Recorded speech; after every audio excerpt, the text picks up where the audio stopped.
mais il est rentré libre chez lui. Guy Marie a raison de demander, oui, est-ce qu'on lui a notifié ça? Mais bon, en l'état, l'interdiction du territoire revêt du simple caractère de l'autorité. L'autorité compétente. Qui a été saisi d'ailleurs par Guy Marie, le ministère de la Justice. Pas lui seul, il y a l'autorité douanière, fiscale, administrative. On peut interdire sous risque de voir quelqu'un s'enfuir du pays. On peut notifier le même nom. Donc, moi, à l'état, s'il saisit l'autorité compétente pour comprendre, est-ce qu'on lui a notifié ça? Ça, je pense que c'est des questions juridiques. Est-ce que oui, c'est discutable, est-ce qu'on doit notifier ça? Parce qu'on a pour coutume au Sénégal de comprendre ou de s'accommoder avec le bulletin de convocation qu'on nous remet tout le temps. Le bulletin de notification de sommation ou un bulletin quelconque. Est-ce que ça serait le même cas sur l'interdiction de sortie du territoire? Mais je pense logiquement, au moins, si on devait t'interdire, au moins on te dit li ak li motax mono genn. Oui, voilà. Attendez.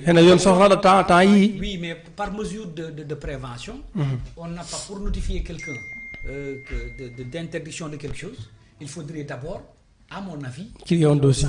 Qu'il y ait un dossier. Il n'y a pas encore de dossier. L'autorité peut interdire de sortir, peut ne pas te notifier ça, mais par prévention, il peut interdire de sortir en attendant de voir ce qu'il y a à poursuivre chez toi.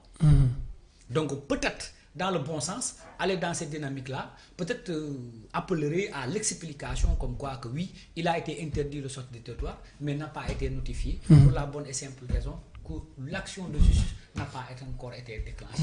Donc on est au stade d'enquête et on en est là, oui, voilà. Et bizarrement, c'est les députés du mouvement présidentiel qui se posent des questions pendant que l'opposition est là. Depuis un certain temps, ils se sont tous rués vers une autre position. Comme si, qui dirait, ben caméléon pour changer de couleur. En la personne de tous ces gens-là qui ont eu à défendre ou à s'identifier, être du même bord que le régime actuel. Donc, bëri na ci ñoo xamanteni surtout ñu leen di gis ci ay position yoo xamanteni ñu ngi essayer de laver wu wala dédouaner wu wala yu mel. Donc sur ce corps nga am effet corps gi waaw. Aujourd'hui il fait té dafa tank tout de quoi. J'ai fait une émission le matin. J'ai été en reportage. Encore revenu faire du flash. Revenir ici.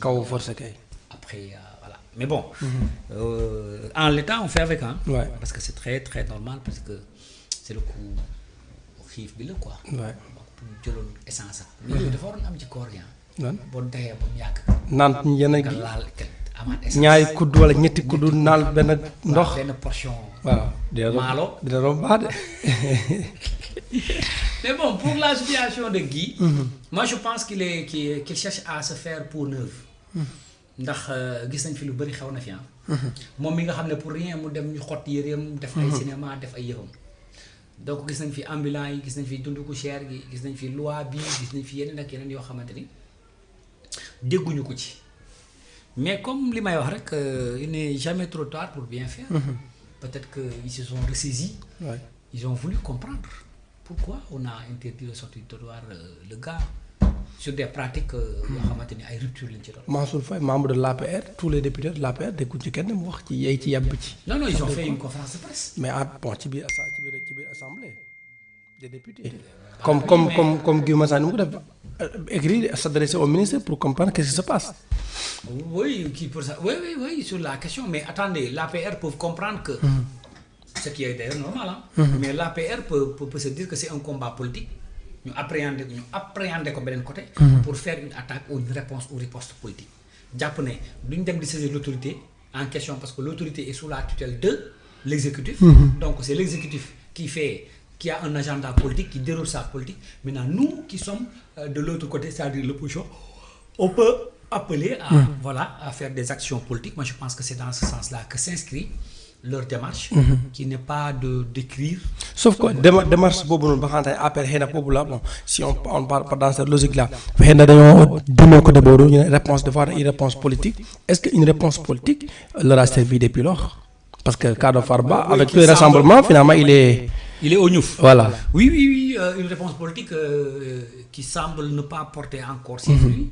Mais je pense qu'ils sont passés à l'étape supérieure. Chinaka ils sont allés, ils ont porté le combat au niveau combat au niveau international. Parce que nous allons saisir les ambassades. Mais pour moi, nous avons une mobilisation populaire.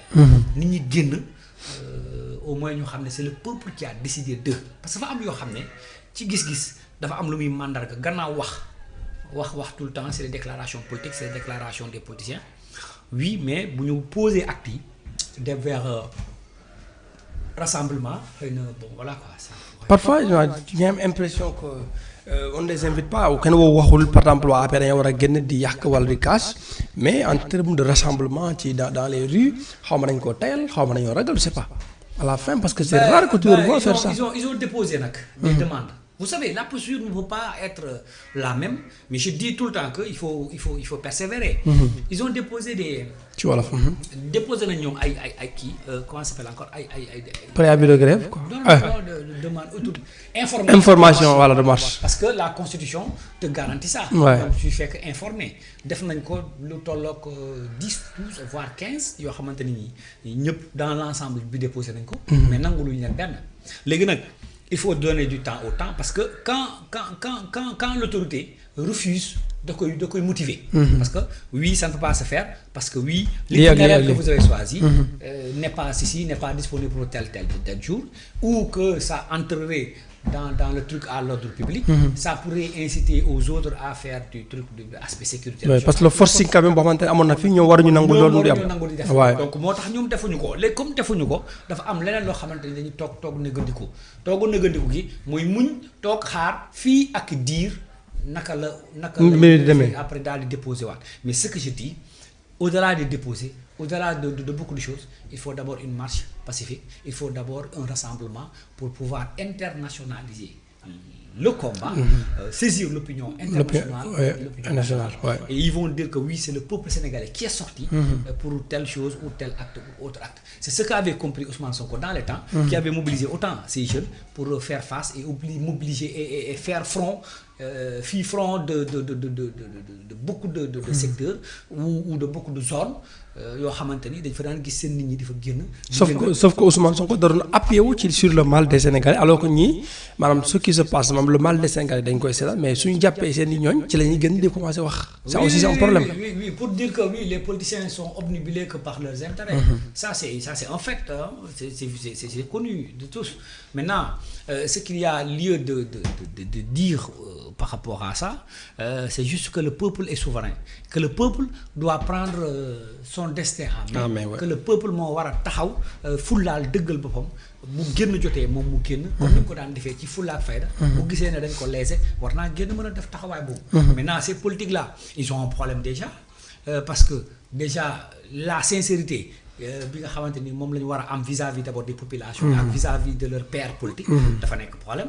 Beneen bi mooy la sincérité bi nga xamante dafa am ci li nga xamante ni mooy seen leitmotiv, le combat légitime et sincère. C'est pas le combat des Sénégalais, mais c'est le combat de leur intérêt politique. Et ça, c'est pas bien. Li leen war nag mooy fexe ba politique bi aussi am jeexital am ci yenn yu mu toll yoo xamante ni tey boo jógee nit ñi danañ xam ne kat kii xeexaloon ñu démb ak tey koo natal mu fay la bor. Maintenant pour Lat. avec Mohamed Dia mais ça m'étonne parce que la législation au Sénégal interdit effectivement que le corrompu ou le corrupteur puisse être libre après des accusations de corruption.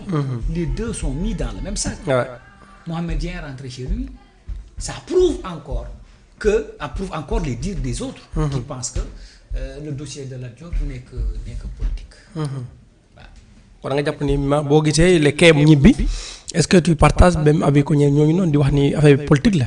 Non, oui, c'est clair, c'est de la politique ça. Comment tu peux comprendre que yoon Sénégal moo ne yow mi ger ak yow mi ñuy ger yéen ñaar yéen a bokk àtte. ñu wax Lat Diop dañ koo ger ñu tëj ko ki ko ger